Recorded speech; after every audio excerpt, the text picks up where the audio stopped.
CS course करते कैसे हैं, रैंक कैसे लाते हैं, इसमें स्कोप क्या होती है, करियर अपॉर्चुनिटीज़ क्या होती है, सैलरी आपको कितनी मिल सकती है एंड व्हाट नॉट। एंड 21 की एज में आपने सीएस क्लियर करा था with an all India rank. ये अब आ जाते हैं प्रैक्टिकल बातों पे कि सैलरी, तो आपकी क्या स्ट्रैटेजी थी जो आप बच्चों को बताना चाहते हो जिससे ऑल इंडिया रैंक आ सकती है? अगर आप ऐसे कोई बच्चे हो जिसको थियोरी सब्जेक्ट्स बहुत पसंद है, जैसे कि 11th में आपको इकोनॉमिक्स और बिजनेस स्टडीज़ बहुत पसंद है और मैथ्स कोई कुछ खास पसंद नहीं है, तो आपको 100% सीएस का कोर्स बहुत अच्छा लगेगा। यार सीएस मतलब आज भी काफ़ी सारे लोगों को लगता है कंप्यूटर साइंस, एंड ये इसलिए लगता है क्योंकि there is lack of awareness of our company secretary course.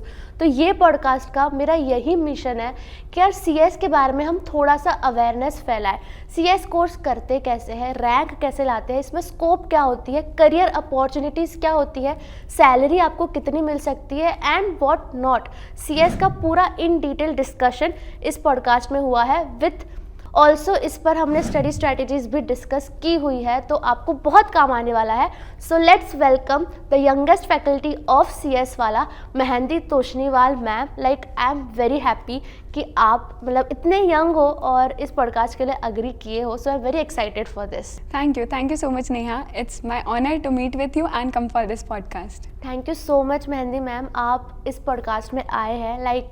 मेरे पास आपके लिए बहुत सारे क्वेश्चंस हैं। सबसे पहले तो जो मुझे बहुत इंटरेस्टिंग लग रहा है कि यू जस्ट टर्न 22 एंड 21 की एज में आपने सीएस क्लियर करा था with an all India rank. उसके बाद आप फैकल्टी बने हो, वो भी मोस्ट डिफ़िकल्ट सब्जेक्ट की जो है कंपनी लॉ। तो ये सब कुछ कैसे हुआ यार? Firstly thank you so much Neha for inviting me, I am so honoured to meet you. And अगर आपको मैं मेरी जर्नी के बारे में बताऊं तो 10th तक I was an average student, जिसे पढ़ाई इतनी कुछ खास पसंद नहीं थी। 11th में आई ऑप्टेड फॉर कॉमर्स और मुझे इकोनॉमिक्स और बिजनेस सब्जेक्ट्स काफ़ी अच्छे लगने लग गए हैं। दैन आई थॉट कि मुझे थ्योरी पसंद है तो मुझे सीएस के लिए जाना चाहिए। मैंने ये ओपिनियन अपने पेरेंट्स के सामने रखा कि मुझे सीएस करना है। दैन दे आर लाइक कि सीएस में इतना स्कोप नहीं है, उनका ये चीज़ था और बाकी रिलेटिव से सुनकर भी ऐसा था। सो आई वॉज ठीक है, नहीं है तो क्या करना चाहिए। So I was confuse at that time. फिर मैंने मेरे अंकल से बात करी who was a chartered accountant, and उन्होंने एक्सप्लेन किया that CS is a budding professional और बहुत ज़्यादा स्कोप है सीएस में आने वाले टाइम पे। देन माई पेरेंट्स अग्रीड दो दैट। फिर मैंने सीएस की जर्नी वहाँ से स्टार्ट करी। तो मैंने सीएस ईईटी दिया। मेरे टाइम पे सीएस ईईटी फर्स्ट टाइम आया था। बाय सेल्फ स्टडी मैंने सीएस ईईटी क्रैक कर दिया था। देन सीएस एग्जीक्यूटिव में बहुत ज़ोरों शोरों से पढ़ाई करी, जो प्रॉपर गाइडेंस मिली। वहाँ पे मुझे ऑल इंडिया रैंक 21 आई एंड फिर मैंने सीएस प्रोफेशनल क्लियर कर दिया and this is what I have done. So coming to next question, जो कि मोस्ट आस्क्ड क्वेश्चन है, जो कि मेरा भी है कि आप फिज़िक्स वाला में फैकल्टी बनी हो एंड फिज़िक्स वाला तो वी ऑल नो कि बहुत अच्छा पढ़ाता है। बट मैं सीएस वाला की बात करूं तो इतने अफोर्डेबल प्राइजेस में आप पढ़ाते हो, कैसे मैनेज होता है यार? मतलब सो देखो, फिज़िक्स वाला या फिर सीएस वाला, आप किसी को भी देखो, फिज़िक्स वाला का मेन मोटिव रहता है प्रोवाइडिंग एजुकेशन टू एवरीवन। जो भी एजुकेशन लाना चाहता है उसे आपको एजुकेशन प्रोवाइड करानी है एट एन अफोर्डेबल प्राइस। बहुत सारे बच्चे ऐसे जो इतना फाइनेंशियली अच्छे नहीं होते हैं, फाइनेंशियल कैपेबिलिटी नहीं होती है, एंड हमारे अलग पांडे सर का ये मोटिव है कि एजुकेशन हर घर तक पहुँचनी चाहिए। अगर कोई बच्चा है जो अपना सपना पूरा करना चाहता है तो उसका सपना बस सपना ही नहीं रह जाए, वो अपने ड्रीम्स को परस्यू कर पाए। इसीलिए this is the biggest reason कि हम एजुकेशन को इतने अफोर्डेबल प्राइस पे देते हैं ताकि हर एक बच्चा अपना सपना पूरा कर पाए यहाँ पर। एंड अगैन यहाँ पे क्वालिटी में कोई भी कॉम्प्रोमाइज़ नहीं होता। बच्चों के मन में हो सकता है ऐसे डाउट आए कि इतने अफोर्डेबल प्राइस में तो कहीं क्वालिटी पे तो कॉम्प्रोमाइज़ नहीं होता। बिल्कुल नहीं होता है, आई एम वेरी श्योर। और आप इसका लाइव रिजल्ट देख सकते हो सीए वाला का, जहाँ से हमारी ऑल इंडिया रैंक 1 आई है सीए इंटर में। तो प्राइसेस वहाँ पर ही इतनी अफोर्डेबल है और वहाँ पर भी हमारी ऑल इंडिया रैंक 1 आई है।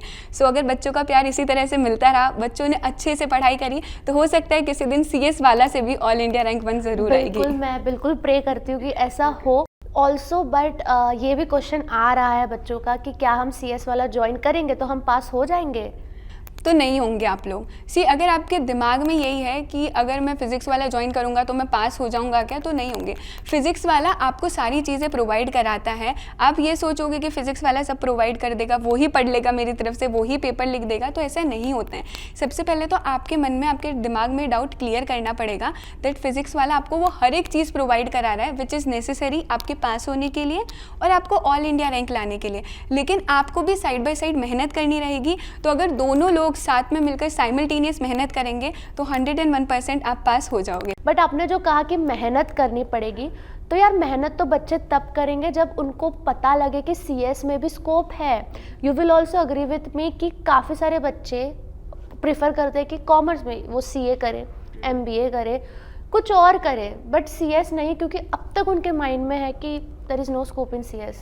एग्जैक्टली तो सबसे पहले ना बच्चे अवेयर ही नहीं है सीएस को लेकर कि सीएस जैसा भी कुछ होता है, कंपनी सेक्रेटरी भी कोई प्रोफेशन होता है, और अगर अवेयर है तो लोगों को लगता है कि इतना स्कोप है नहीं है यहाँ पे, लड़कियों का लड़कियाँ करते हैं ये, सेक्रेटरी है ये चीज़ बहुत ज़्यादा सुनने में आई है। एंड एक्चुअली ये प्रपोर्शन भी बहुत ज़्यादा है गर्ल्स वर्सेस बॉयज़ का।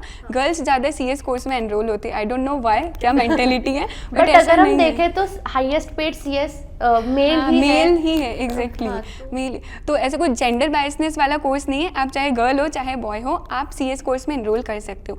And talking about the scope, there are ample of opportunities. अगर मैं सीएस के बारे में बात करूँ तो एक बार अगर आप सीएस बन जाते हो, आप एम्प्लॉयमेंट में जा सकते हो किसी भी बड़ी लिस्टेड कंपनी में, आप खुद की फर्म ओपन कर सकते हो, आप एजुकेटर बन सकते हो। अगर आपको स्पेशलाइजेशन करना है तो आप इंसॉल्वेंसी प्रोफेशनल में जा सकते हो, वैल्यूएशन का देख सकते हो आप, ड्यू डिलिजेंस, बहुत बड़ा मार्केट और बहुत कुछ हो सकता है वहाँ पे। Then corporate restructuring, mergers and amalgamation में आप आर्बिट्रेटर बन सकते हो, आईपीआर, सस्टेनेबिलिटी, क्या कुछ नहीं है। एग्जैक्टली तो सीएस इज 360 डिग्री कोर्स है, यहाँ पर आपके पास हर एक चीज़ के बारे में नॉलेज होगी। और नेहा, आपने तो प्रोफेशनल जर्नी देखी है, तो आपको क्या लगता है एज ए सीएस जब आप एम्प्लॉयमेंट में थे तो कहाँ कहाँ अपॉर्चुनिटीज़ मिलती है और सीएस क्या क्या चीज़ें करता है? टू बी वेरी ऑनेस्ट, मैंने एक डिसीजन लिया था कि मैं एक प्राइवेट कंपनी ज्वाइन करूं, जिसमें मुझे काफ़ी सारे लोगों ने मॉक डाउन किया था कि being an all India ranker तू क्या प्राइवेट कंपनी में जा रही है, but that company was coming up with IPO। तो आई थिंक वो मेरा बहुत अच्छा डिसीजन था, क्योंकि सबका ट्रेडिशनल अप्रोच ये है सीएस को लेके कि हमें मिनट्स बनाना है। वैसे मिनट्स बनाना भी कोई खाने का काम नहीं है यार। अगर तुम्हारे कंपनी में कल तो रेड पड़ी तो सबसे पहले मिनट्स ही खोल के देखेंगे। तो सबको लगता है ये लोग क्या करते हैं, सिर्फ मिनट्स बनाते हैं। बट जब मैंने IPO का काम किया तब मुझे समझा कि हम जो भी कोऑर्डिनेटर से बात कर रहे हैं, चाहे वो स्टॉक एक्सचेंजेस हो, NSE हो, BSE हो, चाहे वो मर्चेंट बैंकर्स हो, चाहे वो लॉयर्स हो, चाहे वो ICA हो, चार्टर्ड अकाउंटेंट्स हो, इंडिपेंडेंट, सब में CS है। हर एक कोऑर्डिनेटर में CS है। तो मैंने बोला यार हम तो अपने आप को सिर्फ सेक्रेटरियल डिपार्टमेंट में लिमिट करके रखे हैं, बट CS तो सब जगह है। कोई लॉ का काम कर रहा है, कोई वैल्यूएशन का काम कर रहा है, कोई आर्बिट्रेशन का कर रहा है, कोई क्या कुछ नहीं कर रहा। तो बीइंग इन प्रोफेशन एम्प्लॉयमेंट, मैंने समझा कि सिर्फ सेक्रेटरियल नहीं, आप कंप्लाइंस डिपार्टमेंट में भी जा सकते हो, आप लीगल डिपार्टमेंट में भी जा सकते हो, मर्जर अमालगमेशन डिपार्टमेंट में भी जा सकते हो। तो यार मतलब ये सब थियरी बातें तो हमने कर लिया, अब आ जाते हैं प्रैक्टिकल बातों पे कि salary what as per you, क्योंकि आप रिसेंटली क्लियर आउट हो, कितनी है मार्केट में सीएस की? फ्रेशर की हो गए, 5 साल के बाद की हो गए। सो सैलरी वाला पॉइंट ना वेरी करता है डिपेंडिंग अपॉन आप कौन से सिटी में हो, कौन सी कंपनी में जॉब कर रहे हो, राइट। तो अगर मैं आपको बताऊँ तो मिनिमम कम से कम आपको 6 लाख तो मिल ही जाएगा। फिर अगर आप अच्छी लिस्टेड कंपनी में जाते हो तो वहाँ पे 8 to 10 लाख का पैकेज आपको मिल जाता है कम से कम मिनिमम एज ए फ्रेशर। फिर अगर आप 5 ईयर्स बाद देखते हो तो वहाँ पे पैकेजेस बहुत इंक्रीज होते हैं, जो इंक्रीमेंट है ना वो बहुत अच्छा खासा हो जाता है आपका, जितना मैंने देखा है। सेकेंडली अगर आप देखो तो सीएस की कोई लिमिट ही नहीं है, आप सिर्फ सीएस बन के ही कंपनी में जॉब मत करो, आप एग्जीक्यूटिव डायरेक्टर तक बन सकते हो, आप CFO तक भी पहुंच सकते हो। हम लोग एग्जांपल्स देख सकते हैं, जैसे CS देव वाजपेयी सर जो HUL के CS भी है और साथ में एग्जीक्यूटिव डायरेक्टर भी है। आज उनकी सैलरी क्रोर्स में है क्योंकि उन्होंने अपने आप को बाउंड नहीं रखा ओनली टू द CS। तो वहाँ पे आप क्रोर्स में भी अर्न कर सकते हो after a number of experience obviously. Secondly हम देख सकते हैं एशियन पेंट्स के जो CS है RJ जया मुरगांव, वो CS भी है और CFO भी है, उनकी सैलरी भी 4.1 करोड़ तक है। So there is no limit. Mahindra and Mahindra के CS है और एग्जीक्यूटिव वाइस प्रेसिडेंट है जिनकी सैलरी भी 3 करोड़ अप्रॉक्स है। तो यहाँ पर आपको पे वाइज कॉम्प्रोमाइज़ नहीं करना पड़ेगा, और सिर्फ पे ही नहीं, आप पैसा देखो लेकिन साथ साथ आप आपके स्किल्स पे भी काम करते रहो, बिकॉज जो चीज़ कंपनी देखती है वो आपके स्किल्स भी देखती है यहाँ पर। बिल्कुल, मैं स्किल्स की बात पे बोलना चाहती हूँ कि जैसे मैं रिसेंटली पॉडकास्ट मैंने किया है देव वाजपेयी सर के साथ और अच्छे अच्छे लिस्टेड कंपनी के हेड CS के साथ, उनका बस यही मानना है कि यार आपको CS आप बन गए तो ऐसा नहीं कि अब सब हासिल हो गया, अभी तो जर्नी स्टार्ट हुई है, अभी तो आप रियल प्रैक्टिकल वर्ल्ड में आए हो। तो ऐसा नहीं करना है कि पढ़ लिया हो गया, यू हैव टू, कोई रैंकर भी क्यों ना हो, मतलब मैंने बात की है, मेरे को यही पता चला है कि कोई रैंकर हो या कोई मल्टीपल अटेम्प्ट वाला हो, दोनों को अपॉर्चुनिटी सेम मिली जाती है अगर तुम लोग अपने आप को प्रूव करोगे ना स्किल्स के बेसिस पर। लाइक इंटरव्यू में कैसे क्वेश्चंस पूछते हैं वो लोग, यही आपका पर्सनैलिटी ज़्यादा जज करते हैं कि क्या आप लर्निंग एटीट्यूड है आपका, क्या आप पैसे को ज़्यादा कंसिडर करते हो कि लर्निंग को ज़्यादा कंसिडर करते हो, जो आपने CV में मेंशन किया है वो आपका एक्सपीरियंस एक्चुअल में है कि नहीं, आपका एक्सपोजर कैसा रहा है। But what do you think कि कौन से बच्चों को CS में आना चाहिए, मतलब क्या इंटरेस्ट पार्ट होना चाहिए जिससे वो, क्योंकि काफ़ी सारे आ तो जाएंगे बट फिर टिक नहीं पाते इस कोर्स में। तो सबसे पहले आप आपका इंटरेस्ट पार्ट देखो। अगर आप ऐसे कोई बच्चे हो जिसको थियोरी सब्जेक्ट्स बहुत पसंद है, जैसे कि 11th में आपको इकोनॉमिक्स और बिजनेस स्टडीज़ बहुत पसंद है और मैथ्स कोई कुछ खास पसंद नहीं है, तो आपको 100% CS का कोर्स बहुत अच्छा लगेगा। मैच हो जाओगे आप उस CS कोर्स से, क्योंकि वहाँ पे थियोरिटिकल पोर्शन ज़्यादा होते हैं। अगर मैं CS कोर्स की बात करूँ तो 80% थियोरी होती है विच इज़ लॉ, और 20% अप्रॉक्सीमेटली आपका प्रैक्टिकल सब्जेक्ट होता है। तो आप बच्चे पहले ही एनालाइज कर लो कि आपका इंटरेस्ट कौन से पार्ट में है, एंड अगर आपका थ्योरी पार्ट में इंटरेस्ट है तो फॉर श्योर आपको CS कोर्स में जाना चाहिए यहाँ पर। और कोई भी ऐसा प्रोफेशन नहीं है जहाँ पे लॉ इतना ज़्यादा है, मतलब अगर आप देखो ना, सिर्फ कॉर्पोरेट लॉज तक हम बाउंड नहीं है, फेमा का, सेबी का, RBI का, देन आपका एनवायरमेंटल लॉज, सभी लॉज के बारे में हमें नॉलेज होता है कुछ है यार। बट यही है, अब जैसे बच्चे का इंटरेस्ट डेवलप हो गया समझ लो, बट अब वो घर पे कैसे कन्विंस करे कि CS मैं करना चाहता हूँ मम्मी, मुझे करने दो पापा, वो लोग तो नहीं करने देते।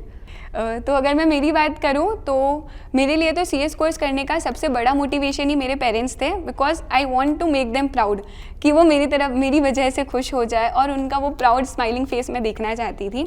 उन्हें मैंने रियलाइज़ कराया कि CS का भी मार्केट है, CS का बहुत ज़्यादा स्कोप है।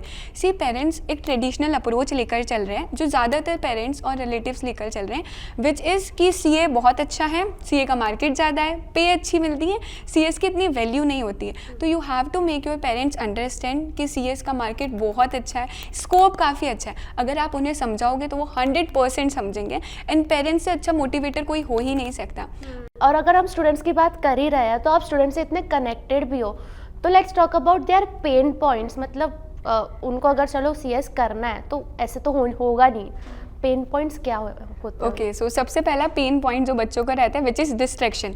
ये ऐसी एज है ना जहाँ पे डिस्ट्रैक्शंस बहुत ज़्यादा आते हैं, तो बच्चे बहुत ज़्यादा डिस्ट्रैक्ट हो जाते हैं, कुछ थोड़ा लव लाइफ से रिलेटेड, थोड़ा पढ़ाई से रिलेटेड, या फिर हमें घूमने जाना है, बाकी लोग फोमो हो जाता है, बाकी लोग पार्टीज़ कर रहे हैं, हम बस पढ़ाई पढ़ाई पढ़ाई कर रहे हैं। तो ये सबसे ज़्यादा मेन पॉइंट रहता है। सेकेंडली वो लोग ओवर थिंक बहुत करते हैं कि मुझसे हो पाएगा या नहीं हो पाएगा, CS का रिजल्ट इतना कम जाता है तो मैं हो पाऊँगी या नहीं हो पाऊँगी। ये कुछ पेन पॉइंट्स हैं जो काफ़ी ज़्यादा स्टूडेंट्स के रहते हैं। तो इसके रिटर्न में मैं इतना ही कहना चाहूँगी कि सबसे पहले तो पासिंग परसेंटेज कुछ भी हो, you don't need to underestimate yourself. आप कुछ भी कर सकते हो, स्काई इज़ द लिमिट। आप खुद को अंडर एस्टिमेट मत करो, आप दिमाग में बाउंडेशंस बना देते हो कि मैं नहीं कर पाऊँगा। And secondly talking about distractions, कि you have to set your priority, कि आपकी प्रायोरिटी क्या है। एक बार 3 साल अगर आपने जम के मेहनत कर ली और CS बन गए हो तो फिर घूमो फिरो, पार्टी करो, कुछ भी करो, कोई कुछ नहीं बोलने वाला है। बिल्कुल, मतलब CS के टाइम पे सेक्रीफाइसेस थोड़े तो करने ही पड़ते हैं। बट जैसे आपने भी किए होगे और आपको ऑल इंडिया रैंक भी आई है, तो आपकी क्या स्ट्रैटेजी थी जो आप बच्चों को बताना चाहते हो जिससे ऑल इंडिया रैंक आ सकती है? सबसे पहले तो मुझे लगता है जैसे थ्योरी बहुत ज़्यादा है तो इस केस में आपको मल्टीपल रिविजन्स करने होते हैं। सबसे पहला तो आपका कोर्स एटलीस्ट 2 महीने पहले कंप्लीट कर लो और 3 से 4 टाइम्स आपको रिविज़न करना रहता है। सेकेंडली जो मैंने फोकस किया था वो था राइटिंग प्रैक्टिस के ऊपर, क्योंकि राइटिंग प्रैक्टिस एक ऐसी चीज़ है जो लोग है ना उस पर इतना ध्यान नहीं देते हैं कि हम लोग पढ़ लेंगे, याद कर लेंगे, वही काफ़ी, राइटिंग प्रैक्टिस नहीं करनी। But believe me Neha, writing practice ऐसी चीज़ है ना जिससे मुझे काफ़ी पेपर्स में 4 to 5 मार्क्स एक्स्ट्रा मिले हैं मॉडरेशन के। यस, ये काफ़ी बच्चों को पता ही नहीं है कि ICSI 4 to 5 मार्क्स एक्स्ट्रा देता है on the basis of paper presentation.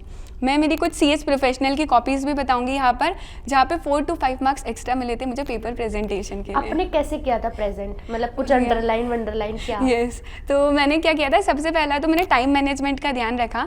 Proper exam देने से पहले ना मैं हर एक सब्जेक्ट का पूरा 3 घंटे का पेपर लिखती थी, 3 आवर्स का, जहाँ पे मैं अंडरलाइन करती थी, मेन की पॉइंट्स आंसर्स को पॉइंट्स में लिखती थी, क्योंकि मुझे पता है वो एग्जामिनर इतने लंबे लंबे पैराग्राफ्स पढ़ने में इंटरेस्टेड नहीं है यार, इतनी सारी कॉपीज़ आएगी, वो आपको नहीं जानता आपने कितनी मेहनत करी, तो आपकी कॉपी आउटस्टैंड करनी चाहिए दूसरों से।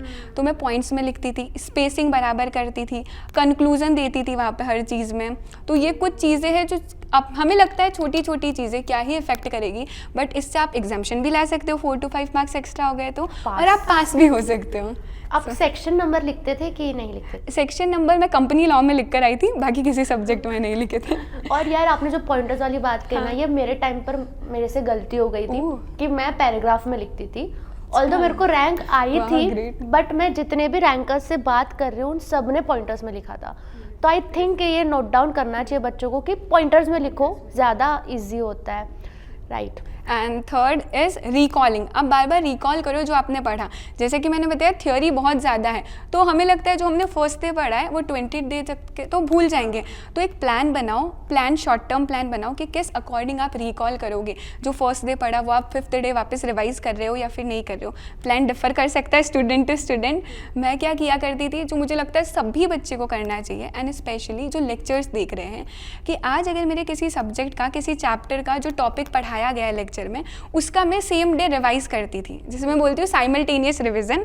जिस दिन लेक्चर में जो पढ़ा है उसी दिन रिवाइज कर लो, तो आपके माइंड में अभी वो फ्रेश पढ़ा हुआ है। मैं नहीं कह रही हूँ कि याद करो, पर जब आप रिवाइज करोगे तो आपके दिमाग में कॉन्सेप्ट बैठ जाता है।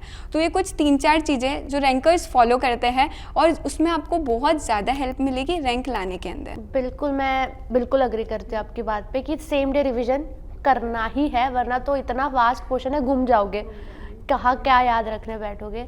बट अगर हम पासिंग परसेंटेज की बात कर ही रहे हैं, तो आपको क्यों लगता है सीएस का इतना कम पासिंग परसेंटेज क्यों है यार, सिंगल डिजिट? तो मैं भी यही सोचती थी जब मैं पढ़ रही थी, इतना कम पासिंग परसेंटेज क्यों है। But what I have realise so far is, बच्चा सीरियस नहीं है इस कोर्स में। वो इस कोर्स में आ तो जाता है एज अ ऑप्शन देके कि अगर मुझसे सीए नहीं हो रहा है तो मैं सीएस कर लेता हूँ या कर लेती हूँ। तो जब आप सीरियस ही नहीं हो तो आप पढ़ाई उस अकॉर्डिंग नहीं करोगे, and that is the reason CS का पासिंग परसेंटेज इतना डाउन रहता है। तो उसके लिए ज़रूरी आपको सीरियस होना पड़ेगा, डेडिकेटेड होना पड़ेगा, तब भी जाके आप सीएस में पास हो पाओगे।